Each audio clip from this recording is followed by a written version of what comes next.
প্রাণঘাতী ক্যান্সারে আক্রান্ত ক্ষমতাচ্যুত প্রধানমন্ত্রী শেখ হাসিনা। এমতাবস্থায় তার নেই কোনো রাজনৈতিক আকাঙ্ক্ষা। যতদিন বেঁচে থাকবেন রাজনীতি ছেড়ে পরকালের পাথেয় জোগাড় করতে চান তিনি। শেখ হাসিনার স্বাক্ষর করা এমনই একটি বিবৃতি সামাজিক মাধ্যমে ঘুরছে। এবার সেই বিবৃতিটির সত্যতা যাচাই করেছে fact checking platform rumour scanner. বিস্তারিত জানাচ্ছেন আরিফ হাসান।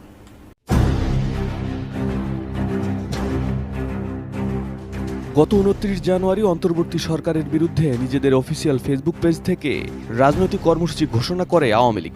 ঘোষিত কর্মসূচি অনুযায়ী ১ ফেব্রুয়ারি থেকে ৫ ফেব্রুয়ারি লিফলেট বা প্রচারপত্র বিলি, ৬ ফেব্রুয়ারি প্রতিবাদ মিছিল ও সমাবেশ, ১০ ফেব্রুয়ারি বিক্ষোভ মিছিল সমাবেশ, ১৬ ফেব্রুয়ারি অবরোধ কর্মসূচি এবং ১৮ ফেব্রুয়ারি দেশব্যাপী সকাল সন্ধ্যা সর্বাত্মক কঠোর হরতাল করবে দলটি।